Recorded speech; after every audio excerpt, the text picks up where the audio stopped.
Bonsoir, acte 1, scène 2 de notre opération Japon. À la différence des deux journaux qui encadrent celui-ci, cette édition est réalisée avec un léger différé à 20h, heure de Paris. Il est en effet 3h du matin, heure de Tokyo. Il nous était difficile d'être au rendez-vous. Alors pour la plupart des Français, le Japon, c'est un petit peu l'image de l'avenir, l'image de ce qui nous attend en France dans les années à venir. Le pays tout entier, il faut le dire, est un vaste laboratoire pour le futur. Et laboratoire parmi les laboratoires, la cité du futur. Là, à Tsukuba, à une cinquantaine de kilomètres de la capitale, Tokyo, on expérimente toutes les futures techniques de pointe. Avec, un peu comme une obsession, l'idée d'un robot, un robot humain qui ressemble vraiment à un homme. Jacques Aubertin et Gérard Sebag reviennent de la cité du futur. Introduire le cerveau de l'homme dans la machine. En appliquant ce principe, le Japon veut devenir le numéro 1 de la robotique et de l'informatique dans le monde. Un projet d'une colossale ambition à réaliser en 10 ans.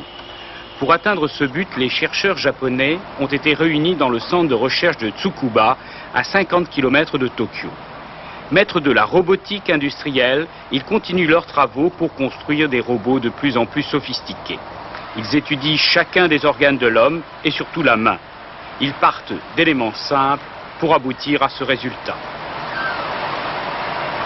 Voici le résultat de la recherche fondamentale japonaise. Cette main artificielle a 3 doigts.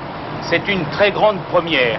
En effet, cette main artificielle se meut exactement comme la main d'un être humain. D'ailleurs, chaque doigt a 3 phalanges. C'est peut-être dans ce laboratoire qu'est né le robot homme de demain. Ils veulent passer au stade supérieur en permettant au robot d'avoir sa propre intelligence, la vue et la parole. Pour réussir, il leur faut d'abord miniaturiser et rendre plus puissants les ordinateurs actuels. Sur un microprocesseur de 5 mm², ils ont réussi à introduire 10 000 transistors, 400 seulement dans la génération actuelle. Un ordinateur de la taille d'une armoire sera réduit à une pochette d'allumettes. Après avoir copié les ordinateurs américains, nous devons dépasser ce stade et devenir les premiers. Nous mettrons dans 10 ans l'ordinateur à la portée du grand public, comme nous l'avons réussi pour l'électronique, montres, calculatrices, etc. Notre avance dans ce domaine est considérable. La société moderne va changer de structure et il faut avoir des idées originales. Cela est vital pour le Japon, mais également pour le reste du monde. Pour être à la portée de tous, cet ordinateur de demain devra parler.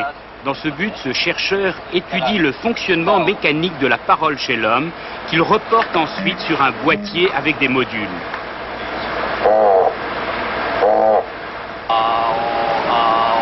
Le but, faire comprendre des phrases entières à l'ordinateur. Les Japonais réussiront-ils ce pari lancé comme un défi aux autres pays industrialisés? Projet trop ambitieux, estiment les chercheurs occidentaux.